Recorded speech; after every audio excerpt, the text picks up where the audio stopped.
안녕하십니까. 세명일보TV입니다. 오늘은 세계적으로 유명한 화가분을 한번 모셔볼까 하는데요. 권정찬 미술화가분 만나보도록 하겠습니다. 안녕하십니까. 네, 안녕하세요. 네, 이렇게 대단하신 작가분을 만나게 돼서 영광스럽고요. 시청자분들께 인사 부탁드리겠습니다. 네, 안녕하세요. 네, 반갑습니다. 네, 화가 권정찬이라 합니다. 네, 화가로서의 활동은 오래 하셨습니까? 본격적으로 한 거는 이제 대학교를 선택하면서부터고요. 뭐 사실은 어릴 적 유년 시절의 기억이라면 이제 6살 때도 그림을 좋아했고 그리고 또 지속적으로 우리가 이제 주위에 그림이 소질로서 이제 주목을 받은 거는 뭐 사실입니다. 그래서 그러한 이제 부분들이 지금까지도 아직 끈을 놓지 않고 지속적으로 해온 것이 뭐 오늘이 있지 않나 그렇게 생각합니다. 그럼 정말 오랜 세월 그림을 함께 하셨는데 예.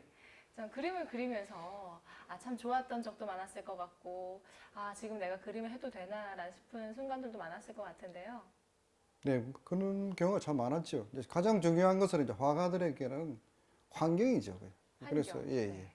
그래서 이제 경우에 따라서 외국에서는 이제 국가적인 지원도 하지만 우리나라 같은 경우에는 그 작가 본인이 이제 투잡을 하지 않습니까? 예를 들어서 그렇죠. 뭐 3천만 원을 번다 그러면은 일단은 가게에 충당하고 나머지 가지고 화가 자신에게 투자를 해야 되는 스스로의 스폰서에 길들여져 있기 때문에 그런 부분들이 가장 어렵고 또 그러한 걸 극복하는 것도 또 화가의 몫이라고 그래 저는 생각합니다. 예. 네. 그렇기 때문에 지금까지 또 미술의 끈을 놓지 않고 네네. 달려가고 있는 예. 생각도 듭니다. 제가 도착을 해서 이렇게 그림을 쭉 둘러보니까요. 굉장히 특이한 부분이 많은 것 같더라고요. 또 느낌은 동양인데 또 재료들을 보면 서양인 것 같기도 하고 유화인데 또 유화가 아닌 것 같기도 하고 그런 네. 느낌들이 많은 것 같아요. 예. 저는 이제 뭐 한국 사람이지만 이제 시골 출신이고 또 자연을 이제 가까이 하다 보니까 결국은 이제 미대를 감으로 인해 갖고 처음에 이제 서양화를 전공했어요. 그 서양적인 기법을 터득하고 서양적인 이제 조형 세계를 접하다가 우연찮 기회에 이제 이 동양화를 이제 선택을 하게 되고 또 동양화로서 활동하는 과정에 그 수묵과 채색, 그다음에 실험과 오브제 등 여러 가지를 겪으면서 결국은 마지막에는 이제 서양화로 회귀하는 이제 과정까지 왔어요. 그러다 보니까 교육적인 어떤 과정과 현대적인 어떤 저희 정신 세계가 이제 결합이 돼서 결국은 이제 동도석이죠. 철학은 동양적이고 기술과 재료는 서양적이다. 그게 이제 융합이 돼서 지금 뭐 제 화풍이 아닌가 싶습니다. 또 방금 개인의 철학을 말씀해 주셨는데 어떤 철학을 가지고 계시죠? 저는 이제 우리가 이제 흔히 이야기하는 뭐 일반적인 이제 화가들이 생각하는 그런 이제 삶이라든지 작가의 어떤 그런 내면 세계라든지 이런 것을 뭐 보편적으로 다들 그렇게 이제 보는데 저 경우에는 제가 이제 살아가는 이제 과정에서 가장 좋아하는 게 자연입니다. 그래서 자연. 제가 이제 그 노자 사상에도 나오지만 뭐 자연은 뭐 저에게는 가장 친한 친구고 가장 위대한 스승이다. 그걸 늘 품고 있기 때문에 자연하고 가까이 있으면 참 기분이 좋고 마음도 좋고 그것을 화폭에 담아야 되겠다. 그래서 요즘 있잖아요. 코로나19 시대에 거리두기 있지 않습니까? 그래서 그렇죠. 사람은 거리두기, 네. 자연은 품에 안게. 뭐 그런 이제 화두를 가지고 이제 작품을 하고 있습니다. 예. 자, 그렇다면 제가 작가님과 짧은 이야기를 할 때 4차원 세계에 대해서도 말씀해 주셨는데 또 그걸 또 좋아하시는 분들이 굉장히 많으시다고요. 4차원 세계는 뭐 저 같은 경우에는 특히 이제 꿈을 좋아해서 뭐 한때는 일기를 2번 썼어요. 아침에 한 번, 네. 저녁에 한 번. 아침에는 뭐겠습니까? 밤에 일어났던 일, 꿈을 적고 저녁에는 하루 일과를 적고 해서 일기를 꼭 아침, 저녁을 2번을 썼는데 야, 예, 그러다 보니 어디 보면 또 이렇게 제 호기심도 자극하지만 몇 년 쓰니까 전생에 내가 고려시대 때 이러이러한 윗대 어른의 그 생활과 습관이 같더라고요. 예, 그런 부분도 있고 또 이제 이게 뭐라 할까요? 옛날에 고려시대 때 제가 이제 벽화를 그린 화가였기도 하고 네. 뭐 이런 부분들이 자꾸 이제 선몽을 하게 되고 또 이제 그러다 보니까 우리가 이제 도가사상에서는 모두 버리는 거잖아요. 네. 우리가 이제 그 절이나 신앙심을 이제 올곧게 하기 위해서는 전부 다 내려놓고 버리는 그 수양을 하는 거거든요. 예, 그걸 이제 버려서 원초적인 태어났을 때 어린애의 모습으로 돌아가는 것이 우리 흔히 이야기하는 도다. 도요는 만질 수도 없고 볼 수도 없고 이름을 붙일 수 없는 게 도인데 결국 그게 뭐냐 하면은 가히 자기 진화를 표현하는 것이거든요. 그래서 그런 부분들을 찾는 데는 4차원이 굉장히 좋고 그러다 보니까 풍수도 하게 되고 여러 가지를 하면서 자연을 보고 깨닫고 네. 나를 보고 깨닫고 우주를 보고 깨닫고 이제 이런 부분들을 겪어야만이 저는 진정한 뭐 모락 제가 이제 아호인데 모락만의 어떤 작품 세계가 아니겠느냐 하는 그런 이제 그 화두를 늘 품고 살지요. 제가 이 얘기를 들으면서 생각나는 이야기가요. 보통 사람들은 아침 저녁으로 일기를 쓰기가 쉽지가 않거든요. 예, 그리고 현대를 살아가다 보면 그것을 생각하기에는 일상이 너무 바쁜데 예, 예. 작가님과 이야기를 나누다 보니까 아침 저녁으로 일기를 쓰시고 네, 네. 또 일기를 통해서 상상력을 발휘하시기 예, 예. 때문에 이렇게 작품들에도 그 상상력이 발휘가 되지 않을까. 역시 또 타고난 예술인이 아닐까. 아, 이런 느낌도 듭니다. 예, 그런 뭐 타고난 예술이라기보다는 일단은 뭐 영혼이 움직이는 대로 가는 것이 작가의 어떤 그런 자세이고 제가 이제 생각하는 것은 늘 그 어떤 뭐 위대한 그 예술인이 예술은 사기다 그랬는데 저는 그렇게 표현하는 작가는 그 사람이 사기꾼이라고 봐요. 진짜 예술인은 인격도 있어야 되고 표현이 정말로 자기 있는 그대로를 순수하게 표현해야 되거든요. 그래서 저도 이제 후배들한테도 화가는 인격부터 다듬어져야 진정한 화가다. 그렇게 제가 늘 주장을 하고 있습니다. 자, 그러면은 이런 그림 작품 외에도 예, 다양한 예. 상상력을 통해서 또 화가 권정찬이 아닌 사람 권정찬으로서 삶도 굉장히 다양하다고 제가 들었습니다. 아마 다양한 건 없고요. 저는 이제 뭘 할 목표를 이루면은 이제 한번 그 결판을 내는 좀 성격 그런 건 있어요. 그러다 보니까 풍수를 할 때는 시신도 만져보고 또 이제 시를 지을 때는 뭐 주의 권력에서 시인으로서 등단도 해보고 시인 등단이 쉬운 일은 아닐 텐데요. 아이고 뭐 모르겠습니다. 그 제일 중요한 거는 저는 좀 저항시적이고 그런 부분들을 썼었는데 예를 들어서 이제 풍자하고 현대를 비판하는 정치적 세대, 그다음에 이제 이렇게 사회적인 어떤 갈등 이런 부분들을 이제 그 시상으로 또 올리고 이래 그렇게도 표현했지요. 그리고 제가 이제 뭐 또 지역 신문이라든지 이런 데서 또 칼럼니스트로도 제가 오래 했으니까 좀 사회를 보는 어떤 시각이 저는 늘 그게 나의 그것은 정직하게 살아야 된다. 사상도 관점도 사고도 행하는 행위도 앞에서나 뒤에서나 똑같이 보여야 된다 하는 그런 그 기준을 제가 분명히 갖고 있습니다. 그렇죠. 자, 그렇다면 이제 앞으로 작품 활동을 하는데도 지금 마인드가 굉장히 중요할 것 같은데요. 앞으로의 작품 활동 어떤 계획을 가지고 계시나요? 일단은 지금 코로나19 때문에 이제 외국 활동이 상당히 정체되어 있죠. 뭐 이집트라든지 미국 전세도 지금 우연찮게 이제 취소가 되어 버리고 결국은 이제 제가 이야기하고 싶은 거는 80년대 후반부터 외국을 끊임없이 드나들면서 주로 개인전을 많이 했어요. 물론 제가 이제 행운이 있다는 것은 그 나라에서 모든 경비를 대는 그런 초대 개인전을 주로 했기 때문에 이제 그러한 부분들이 이제 지속적으로 지금까지 이루어져 왔고 이제는 또 이제 어떻게 보면은 정말로 그림 하나만 갖고 제가 이제 하기 때문에 이제는 정말로 그림으로서 이제 해외도 진출하고 국내에서도 저만의 어떤 미술이 올곧은 길을 이제 보여주는 것 그것이 굉장히 중요하다고 봅니다.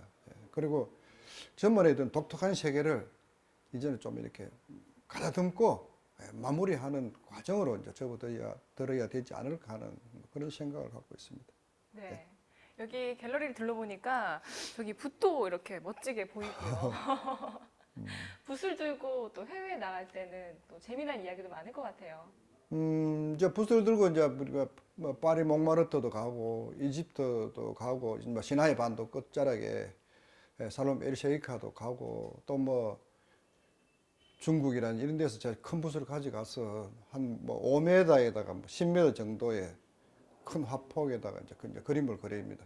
주제는 이제 그쪽하고 상의를 하죠. 뭘 그려야 되겠다 이러면은 저 같은 경우에는 스케치가 없습니다. 없고 현장에서 뭘 그려야 되겠다고 계획을 세우면은 영적으로 이제 그걸 이제 구도를 잡아서는 붓을 딱 대면은 그때부터 끝날 때까지는 쉬지 않아요. 그래서 이제 보통 이제 5분에서 한 10분이면은 네. 대부분의 그림들이 완성이 됩니다. 그래서 굉장히 그 이 스피디한 부분으로서 이제 행위를 하는데 그것은 역시 이제 제가 이제 이 어떤 그런 자연을 공부하다 보니까 이제 뭐 자연에서 우리가 이치적으로 깨달음이 온다 하는 깨달음이 뭔지 하면 제 생각으로는 이 찰나의 지혜를 모아주는 거거든요. 그래서 수만 분의 1초의 모든 걸 머릿속에서 계획을 세워서 행위를 하면서 그걸 아주 컴퓨터처럼 아주 속전속결로 손끝에 전달하는 그런 뇌의 어떤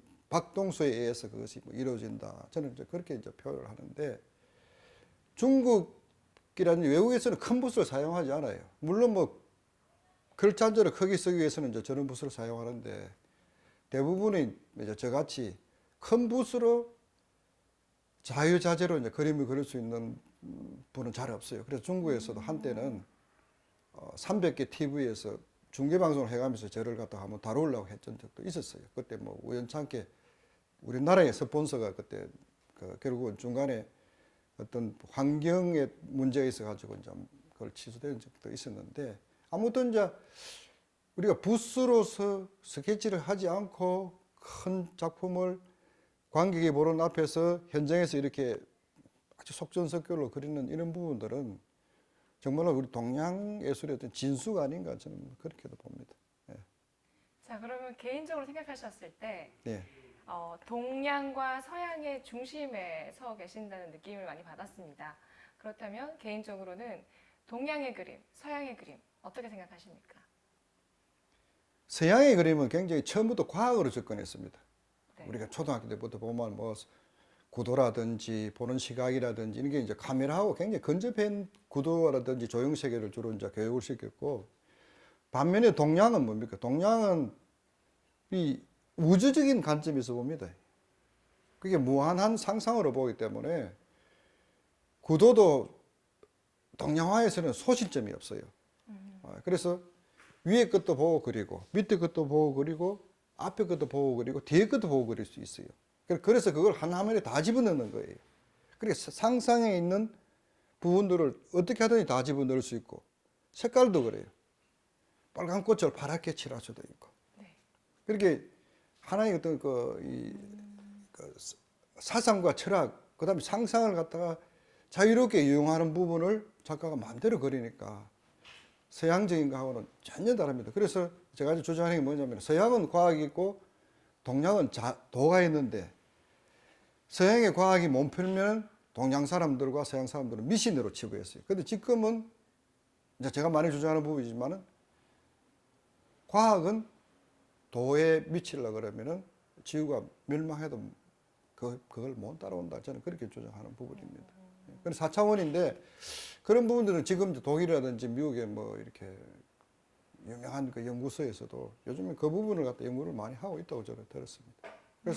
그래서 이게 모든 그 우주의 그 이치는 기운에 의해서 이루어지잖아요. 네. 거기서 생명이 탄생하고 또 이렇게 모든 사물의 어떤 존재가 갖추어지기 때문에 동양의 어떤 그 사고는 정말 우주입니다. 그래서 그림도 서양은 한눈으로 보지만은 동양에서는 시선을 360도 돌아가면서 봐서 360도를 다 그릴 수도 있어요.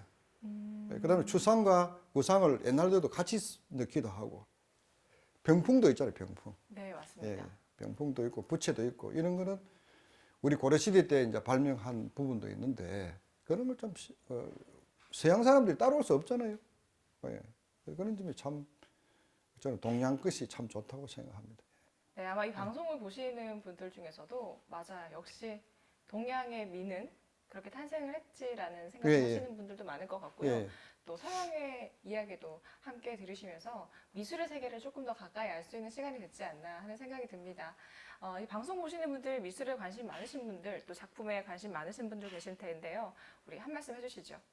저는 이제 화가 입장인데 역시 그 그림은 그 화가만이 할 수 있는 정말로 장점이자 또 한편으로는 일반 사람들이 접근하기에는 굉장히 담을 넘어가듯이 어려운 부분도 있다고 선입감도 있을 수 있고요. 또 한편으로는 작가를 너무 가까이 알면은 네.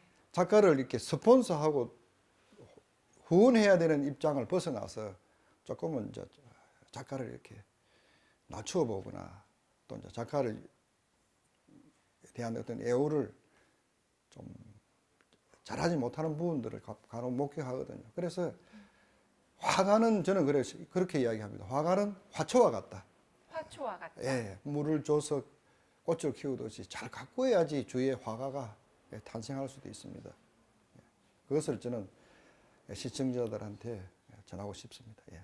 네, 화초처럼 예쁘게 가꿔서 세상에 때묻지 않고 순수한 영감을 표출할 수 있는 그런 화가들이 또 많이 또 이 네네. 문경에도 배출될 수 있도록 하는 그런 기쁜 마음 많이 드러내신 것 같습니다. 맞나요? 예, 맞습니다. 예. 네, 이렇게 해서 오늘은 한류를 지향하는 권정찬 화가님을 모시고 또 미술 세계에 대해서 이야기 나눠봤습니다. 여러분 어떠셨나요? 저는 동양과 서양의 미술 사실 잘 몰랐지만요. 이렇게 그림을 바라보면서 한층 더 알아갈 수 있었던 시간이 된 것 같습니다.